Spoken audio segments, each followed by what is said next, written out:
Good morning teacher. Good morning. എല്ലാവർക്കും സുഖമാണോ? Yes teacher, സുഖമാണ്.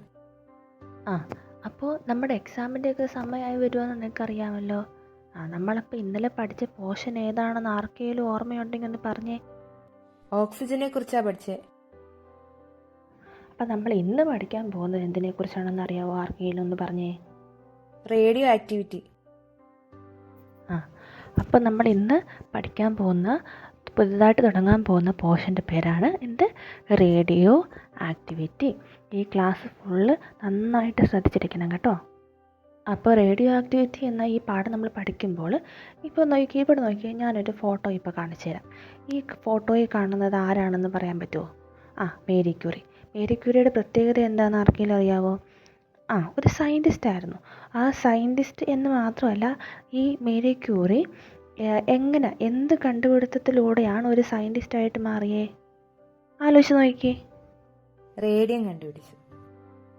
അപ്പോൾ റേഡിയം കണ്ടുപിടിച്ചപ്പോഴത്തേക്കും ലോകത്തിലെ ഏറ്റവും വലിയ സമ്മാനമായ എന്ത് സമ്മാനം മേരി ക്യൂറിക്ക് കിട്ടി? നോബൽ സമ്മാനം മേരി ക്യൂറിക്ക് കിട്ടി. കേട്ടോ പറഞ്ഞേ? നമ്മൾ പരിശ്രമിച്ചാൽ നമുക്ക് മേരി ക്യൂറിയെ പോലെ അവാർഡൊക്കെ കിട്ടുമോടി? എന്തോ അവിടെ സംസാരം? ആർക്കും എത്ര ഡൗട്ട് ഇരിക്കുന്നേ? ഇതുപോലെ ഞങ്ങളും എന്തെങ്കിലും കണ്ടുപിടിച്ചാൽ നോബൽ പ്രൈസ് കിട്ടുമോ? തീർച്ചയായും കിട്ടും. നമ്മൾ പരിശ്രമിച്ചാൽ നമുക്കും സമ്മാനം കിട്ടാവുന്നതേ ഉള്ളൂ. സമ്മാനം എന്നല്ല, നമുക്കും വലിയ വലിയ സയൻറ്റിസ്റ്റ് ആകാൻ പറ്റും. നമ്മൾ വലിയ വലിയ സയൻറ്റിസ്റ്റ് ആകുന്നത് എങ്ങനെയാണ്? ഈ സയൻസ് പുസ്തകങ്ങൾ പഠിക്കണം, സയൻസ് റിലേറ്റഡ് ആയിട്ടുള്ള കാര്യങ്ങളെക്കുറിച്ച് ചിന്തിക്കണം. ഇങ്ങനെയൊക്കെ ചെയ്യുമ്പോൾ നമുക്ക് എന്താവും?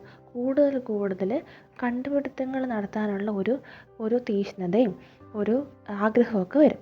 അപ്പോൾ മേരി ക്യൂറിയെ പോലെ ആകാൻ എല്ലാവർക്കും പറ്റും. ഈ മേരി ക്യൂറി നിങ്ങളെപ്പോലൊക്കെ തന്നെ ഒരു കുട്ടിയായിരുന്നു. അവൾ പഠിച്ച് അവളുടെ ആഗ്രഹമാണ് എന്താക്കിയത്? അവളെ ഒരു സയൻറ്റിസ്റ്റാക്കി മാറ്റി. മേഘയ്ക്കും ഇങ്ങനെ ആഗ്രഹങ്ങളൊക്കെ ഉണ്ടെങ്കിൽ എന്ത് ചെയ്യണം? സയൻസ് പുസ്തകങ്ങളൊക്കെ വായിക്കണം.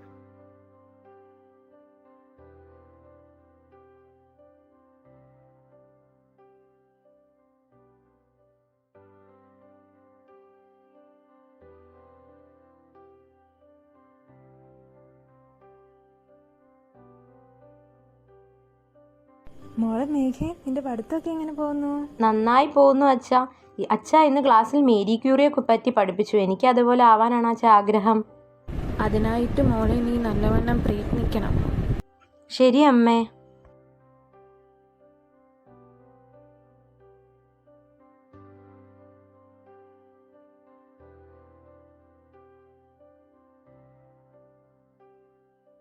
മേഘേ, നിന്റെ പരീക്ഷണമൊക്കെ എന്തായി? യുവ ഇന്നൊവേഷൻ കോമ്പറ്റീഷന് നമ്മുടെ കോളേജിൽ നിന്ന് ഞാൻ പേര് കൊടുത്തിട്ടുണ്ടല്ലോ. മേരി ക്യൂറിയാണ് എൻ്റെ ഇൻസ്പിറേഷൻ. എൻ്റെ പരീക്ഷണങ്ങൾ വിജയിക്കുമെന്ന് ഞാൻ പ്രതീക്ഷിക്കുന്നു. ശ്രമം നടക്കട്ടെ. ഞാൻ കഠിനമായി പരിശ്രമിക്കുകയാണ്. നിന്റെ പരീക്ഷണവുമായിട്ട് മുന്നോട്ട് പോകുക, നമുക്ക് വിജയം കൈവരിക്കാം. Thank you Neethu. നിന്റെ പരീക്ഷണങ്ങളൊക്കെ എവിടം വരെയായി മേഘ? Almost complete ആവാറായി. ഇനി ഇതിൻ്റെ വീഡിയോ തയ്യാറാക്കി ഇതിൻ്റെ റിപ്പോർട്ട് എടുത്ത് അവരുടെ സൈറ്റിൽ അപ്ലോഡ് ചെയ്യണം. അതിന് നീ എന്നെ ഒന്ന് ഹെൽപ്പ് ചെയ്യണം. ടെക്നോളജിയിൽ നീ വലിയ പുലിയല്ലേ. എന്തായാലും നീ വിജയിക്കും ഈ പരീക്ഷണത്തിൽ. നമുക്ക് നോക്കാം.